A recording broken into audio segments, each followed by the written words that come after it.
nsukuwe hirya no hino ngo ninyigishirize ngo namenye ngo n'uburyarya bwo mu isi aravuga ngo muhagarare bishikame. Amen. Haleluya. Usanga mu ijambo ry'Imana muri Matayo 6:16 haravuga ngo umuntu wese wumva ijambo ryawe ntabikorere kuko imeze warasa n'iburabwenge yubatse ku musenyi, ariko wumva ijambo ryawe akarikorera ngo arasa n'umunyabwenge wubatse ku rufatiro, wubatse ku rutare, ngo imvura iragwa, ngo ibihuha biraza, ngo bikubita kuri ya nzu, ngo imiyaga izagwa bingana n'imiyaga ngo birahuha yose ugiye kutaza. Amen. Kubera iki? Kubera kuko yubatse ku rufatiro rutangaje. Haleluya. N'ubu bene data bavandimwe, ni muvi yo turi, tuvi yo turi, dushaka uburyo tumenya Yesu wapfuye akazuka, tumenye wazi wacu. Yesu yabwira abigishwa biwe, arababwira aha yabigisha mu Injili ya Yohana igice c'12:13, arababwira ngo ubu nibwo bugingo, ngo ubu nibwo nta bundi bugingo buhari, ubu nibwo bugingo, ngo ubu nibwo buzima. Baramubwira ngo ese ubu buzima buvuga n'ubu, arababwira ngo nuko mumenya data mukamenya na Yesu wacu. Amen. Amen. Nukumenya, ukamenya ukazuvuga ngo ahanicaye mfite umuntu ndimo, ahanicaye mfite uwo namenye, niba senga, niba ngirane. Nuvuga sasa mu bitekerezo zanjye abantu bapfakazi ndimo kubabigisha inyigisho mbalimbali, ariko kubigisha inyigisho mbalimbali twobigisha kumenya Imana, kuko nibamenya Imana Bibiliya ivuga mu gitabo cyo Kuva ngo niba hari umuntu wabaje umupfakazi ngo yaramenye Imana, bwira ngo agasenga ngo nzomwica, ngo umugore we bapfakare nka wa mupfakazi, ngo abana be basabirize nka yabapfutse. None bazaza abapfakazi bose dufite n'ibiwerewere bidashushe, ariko iyo bazuka barya bababaje bose baba barapfuye, kera baba baravuyeho bukeye, kuko Imana ndiyo hirwa ku isezerano, aho guhirwa ku isezerano ahubwo ijuru n'isizohirwa. None umuntu yabaye umukinyezi bikira aho ngaho tukabwira ngo Imana irakurikiza amagambo. No, Imana ndizi kurika ikinyezi, ikurikira uwayimenye neza, ukayimenya ukavuga ngo ndagutunze, uri Imana yanjye twese. Amen. Icyo gihe mvuga bapfakazi nawe nanje ukuri. Bibiliya ivuga ngo uzokuburanya nzomuburanya, uzokurwanya nzomurwanya, uzokugirira nabi nzomugirira nabi, ugukoze gasa n'ubikoze mubone n'ijisho, ugufiteho imigambi mibi ngo naje ubwanje nzamurwanya. None se induru iri mu isi niyi? Nimba Imana yo tuburanira, nimba Imana yo dukorera ibikomeye, kubera iki tuzatukararamikira abari mu isi?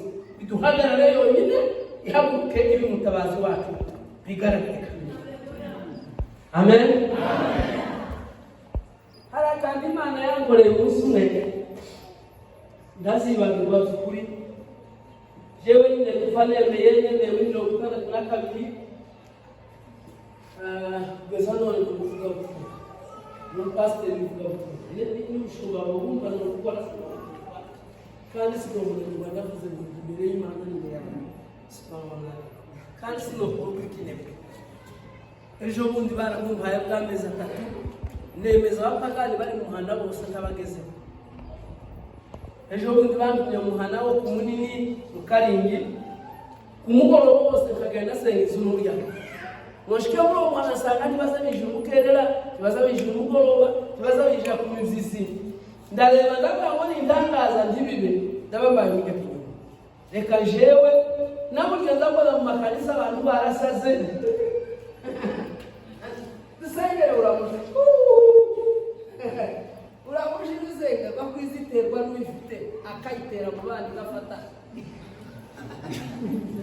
nasenga sabe Imana ariza kubatangura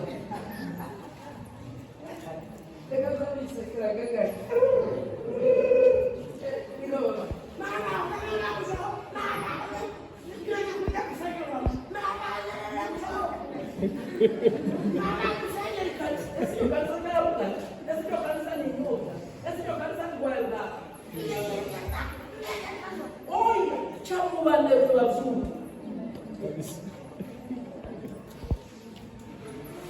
Amen. Amen. Chamu wande wazuke. Kera bari bamumbarato musiraga mbali nkaga bafuya. Umune usuzumule yabakutaka amanje gufata ingamba. Na amapya. Imbezi. Mmeze mute murakomeye. Sawa umeze gusenga Imana kugezemo. Mana data ubagendere Mana. Akamata yafata ingamba. Tawa meze. Tawa simeleke. Twatubwira ukuri kw'Imana. Biblia hata umuntu naja kuja muri injili, revera pastor naja kuja muri injili. Ondajana abantu bazuzi. Wajana umunyakimoto. Yamare bamwikarsa tuliyo wino tujane kumsta. Neza ngo ari bashorera. Kuko ngo umushorera kwawe ufite icyo kumwereka, ufite n'icyo kumuhinda. Amen. Amen. Ese mwana akagera. Amen.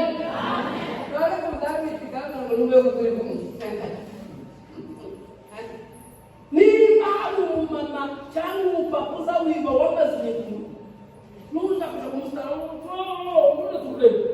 Batani wewe. Uoni wanzi. Yes, leo tunasinaza mwana wake rani. Naza mwana wake sana. Tambaka mbali wao kwigisha wewe. Hari ambaka mbali wao kwigisha abatera. Amen. Amen. Nona kwa kumtuma. Na mangenda muri mugoro ngamangenda kandi ureke Yesu. Yesu yozamu kuomba ngimusima mwiruka. Umusima. Cyangwa ngukura cyumba. Nasanga akora cyumba cyumba mutumbe nakibazo muri. Nabwo muhumure mutumbe. Mana data ngwereza bari kuno ndagushimiye ko biriwe neza mana. Kandi galo umuntu uzana umucyo. Tagira ubagusa. Ta communauté nature ni nashaka kuri mitodista kinjira nashaka muri katolika kinjira nashaka muri mapagani kinjira nashaka muri vivante kinjira nashaka muri net kinjira nyuma y'ingo direka ngo mugabo mupagani muhoza yari mupagani bari bafu